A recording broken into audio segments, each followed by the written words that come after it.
The Rangers have a serious problem. One thing in particular has plagued the Blue Shirts this season, as now it may get worse after an update on a key player's health. In this video, we'll discuss how Sullivan will have to manage his lineup moving forward in just a moment on another sizzling edition of Rangers Digest. Welcome back to Rangers Digest. We are built for Blue Shirt fandom, and I am your host, Bret Botfeld. It is great to be back with you guys on this beautiful Saturday morning, the 18th of October. Guys, we have a ton to talk about, including the Rangers' inability to put the puck between the pipes, and now it's even further complicated after a massive update on a key player's health. And make sure you stick around till the end of the video, because we're going to talk about how the Blue Shirts can spice things up in the O-Zone. Do they go outside the organization, make a big trade for some scoring punch, or do they look at an in-house option? We're going to talk about it, but before we do that, a quick reminder to go smash that subscribe button. About 72% of you who currently watch these videos are still unsubscribed to the channel, so please go down below, hit that free subscribe button. We greatly appreciate it so you can stay up to date with everything happening New York Rangers, because guys, this is the place to be for all your daily New York Rangers content. Let's waste no more time, hop right into the video. So most of you already know this, but in case you missed it, on Wednesday, the Rangers placed Vincent Trocheck on long-term injured reserve, LTIR, according to Vince Mercogliano of The Athletic. With this news, Trocheck will have to miss a minimum of 10 games or 24 days. Guys, anytime you lose a player like this, obviously it sucks. It sucks to see a player like this injured who means so much to your team. He's already missed one game. Tonight will be his second game. But unfortunately, I don't believe the Rangers will be getting Vinny Trocheck back anytime soon. And this has major implications on how Mike Sullivan will have to deploy his forwards, how he will have to manage his bench. And it has implications on some other key players on this roster because of what Vinny Trocheck means to them. Now, Trocheck was and still is a pivotal player on the Rangers. His recent success ever since joining the team in 2022.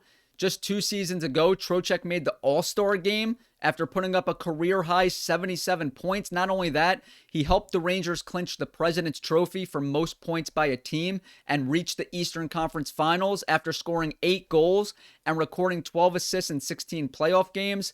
The reason I bring that up is because when the Rangers won the President's Trophy, that's when that first line of Artemi Panarin, Vincent Trocheck, and Alexis Lafreniere was established. It wasn't just Trocheck having success. He was anchoring a line that saw sensational years from Panarin, putting up 120 points, from Lafreniere having a breakout 57-point season. But not only that, even in the playoffs, Trocheck was amazing in the playoffs, and so was Lafreniere. We finally saw that pop and sizzle from Laffy that we were waiting for, especially in that Florida series in the Eastern Conference Final, and Trocheck was anchoring that line the entire season.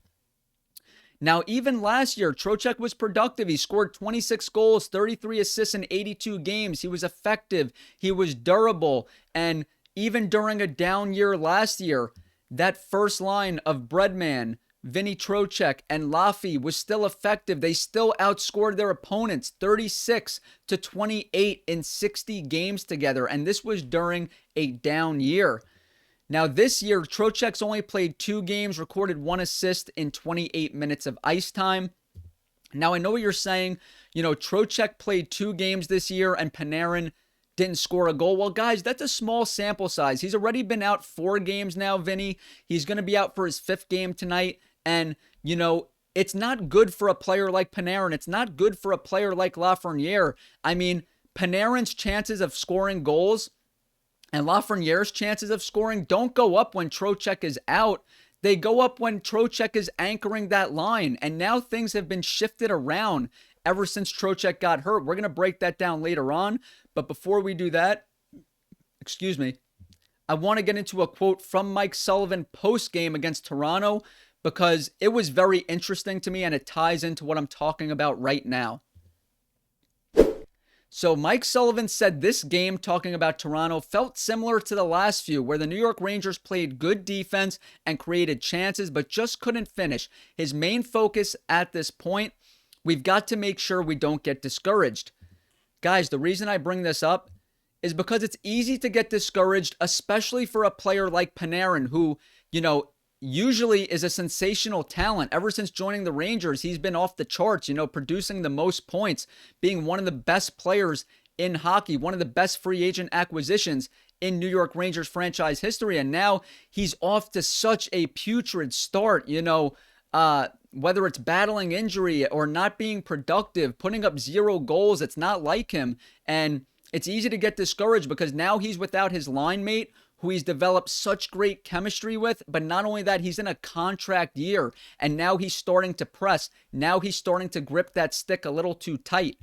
And now the effect is that Mika has been moved up. Mika's been moved off of JT Miller's line, and this has a major effect because, JT Miller, before going to the Rangers, was less than a point per game player in Vancouver last year. Mika Zibanejad was just a half point per game player. But then the Rangers acquired JT Miller. Mika went to the right of him, and they took off. Mika and Miller both became point per game players. Will Cooley took off as well. His aggression got even more aggressive, but as an effect, now a guy like Connor Sherry has to be moved up into the top 6, and he is not a top 6 player. He's a gritty player. He's a gritty bottom 6 player. I respect his game, but he is not a top 6 talent. He just simply isn't. And speaking of the top 6, look at their production. You can see it sticking out like a sore thumb. Panarin, 0 goals. And Connor Sherry, obviously, like I said, he's not a top 6 player, so I can't blame him for putting up 0 goals. He shouldn't be there. But the whole top 6 has struggled. Now, how do we fix it? Ball Panarin brought up a great point. How about bringing up Gabe Perreault? You need a shot in the arm. The fourth line has been generating chances. Sam Carrick has been creating chaos, creating opportunity for Edstrom and Rempe, but you don't pay those guys to score goals. They have been a terrific momentum line, and the third line, which has shown life, against Toronto, the third line looked good. Noah Laba finishing forechecks, but they're not supposed to be, your prominent goal scorers either. It's supposed to be the top 6. Now, the top 6 has generated chances. They just haven't been able to put the puck between the pipes. Now, if you substitute Connor Sherry, put him back to the bottom 6, and bring up Gabe Perreault, an electric, elusive goal scorer, that could be some juice. That could be a spark. That can be a shot in the arm. And obviously, it doesn't supplement Trocheck's production. It doesn't replace him, but it's certainly an upgrade in the top 6 over a guy like Connor Sherry. And like I said, maybe adding Perreault sparks this team. Now, to end this video on some high notes, the Rangers have continued to outplay opponents that are viewed as better than them, Edmonton, Washington, Toronto. Tonight they're playing Montreal. But look, they're outshooting their team. They're getting more high danger opportunities. They're playing clean hockey. Johnny Lazarus, to my point, says, I can't remember any point of my Rangers fandom where they outchanced their opponents. Strong opponents at that for 3 straight games and lost all 3. I mean, what's evident is that Mike Sullivan is the coach of this team now. He's the coach of this team for the future. He brings the right structure, brings the right attitude, and maybe the personnel just isn't there yet. But like I said, the Rangers can make a minor change right now, which I believe will add some much needed juice, a shot in the arm to that top 6. I believe you don't need to make a trade right now. Call up Gabe Perreault. He's ready. He's ready to step into that top 6 and play major minutes. But I'm fascinated to hear what you guys think. How do you think the Rangers could spice things up in the O-Zone? Leave your comment down below. Should they make a trade? Should they call up a player like Gabe Perreault? Also leave your comment, how big of a loss is Vinny Trocheck actually? Because I believe now we're really starting to notice it, His absence has an effect on other players as well. So leave your comment in the comment section. Also on X and TikTok.